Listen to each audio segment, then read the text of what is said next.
Olá! Começa agora mais uma edição do UFSC Entrevista.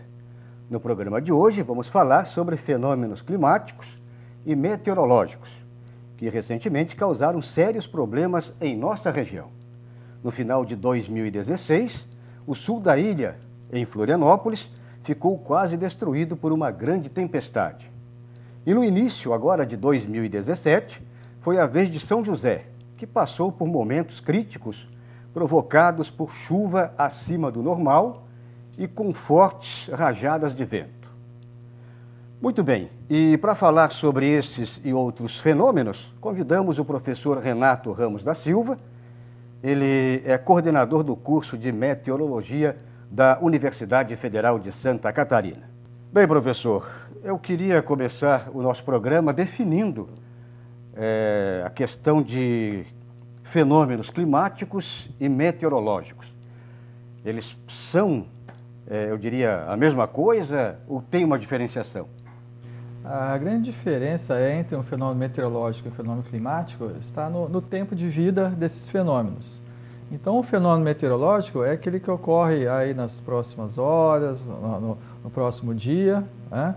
Por exemplo, uma massa de ar fria que está avançando. Esse é um fenômeno meteorológico que vai chegar provavelmente amanhã ou depois, né? Então, ele tem uma escala de tempo de vida de 1 ou 2 dias.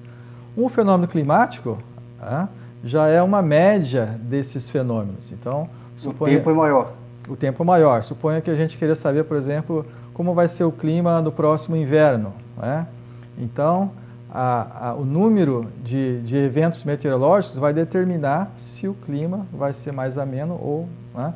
Então, a própria palavra clima, né, vem de uma palavra grega chamada inclinação. Né? Então, inclinação do Sol, né, quantidade de Sol, vai determinar os diferentes climas nas diferentes regiões. Então, o clima tem essa escala aí, né, de tempo mais longa. Então, para o nosso telespectador não esquecer, meteorológico, fenômeno meteorológico é aquele mais alongado, né? Não, o meteorológico é aquele que ocorre aí nos próximos dias. É o mais rápido. É o mais rápido, exato. E o clima é o mais prolongado. É o mais prolongado. Que demora mais. Exato. Bom, professor, como identificar esses fenômenos, né? Estávamos até conversando aqui antes do programa, e eu exemplifiquei as pessoas normalmente falando que aconteceu aquele fenômeno lá em Minas Gerais, né, naquele vazamento todo lá, e a gente até conversou sobre esse evento, e eu acredito que não é nem um fenômeno meteorológico e muito menos climático, né? Acho que foi uma consequência, né, de uma falha humana, né? O caso de Minas, né, foi um problema ambiental que poderia ser evitado, né? Um fenômeno meteorológico a gente identifica através de imagens de satélite, imagens de radar, né? Então, o acompanhamento, né, meteorológico das variáveis meteorológicas, né? Através dessas observações a gente consegue identificar se tem um fenômeno meteorológico acontecendo naquele momento, né? E se pode se intensificar nas próximas horas. Uhum. Agora, por falar em acompanhamento através de radar, Santa Catarina recentemente, né, ganhou um radar, foi instalado um radar aqui em Lontras, né? É isso? Isso. E eu queria que você falasse um pouquinho desse instrumento, que eu acho que é de fundamental importância, né? Não só para a população urbana, mas também, principalmente, para quem mora no meio rural, né? O radar se tornou um instrumento, né, de acompanhamento muito bom, né?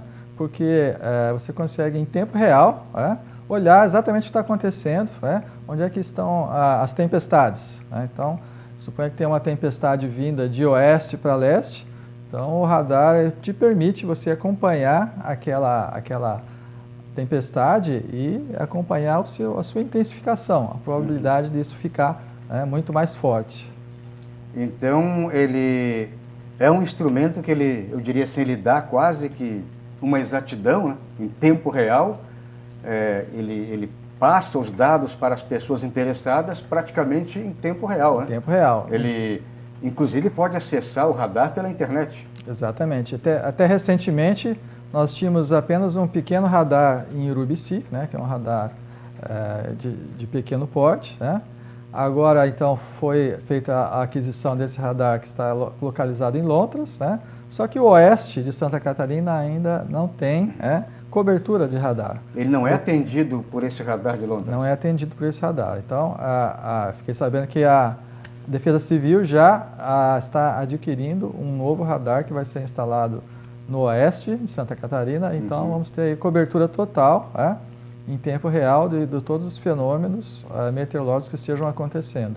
E no oeste, então, como é que ocorre essa medição, né, de problemas, de fenômenos climáticos e meteorológicos? Então, é possível olhar essas regiões, né, remotas, né, através de imagens de satélite. O satélite Os satélites dão uma informação, né, um pouco mais grosseira, né, não tão boa quanto um radar, né, porque os satélites são colocados em alturas muito altas, né, então ele não tem uma exatidão muito boa. Então, te dá uma visão aproximada do que está acontecendo, né. Existem novos satélites que serão colocados em órbita aí, nas próximas semanas, né? Um satélite americano de ultra geração, né? Que deve dar informações muito boas aí. Então vai precisar aí de pessoas capacitadas para olhar esses dados. Então é possível afirmar que essas duas ferramentas, o satélite e o radar, eles são as ferramentas mais modernas hoje? São as ferramentas mais modernas de acompanhamento do que está acontecendo. Já a previsão de um sistema meteorológico, aí vai depender de você ter um bom modelo matemático que vai, então, te dar as informações aí do futuro. Então, a gente está sempre de olho no futuro. E por falar em estudos, professor, e futuro, quer dizer, os estudos científicos, né, da área sobre os fenômenos, quer dizer, a importância, né, de você fazer análises científicas e se aprofundar.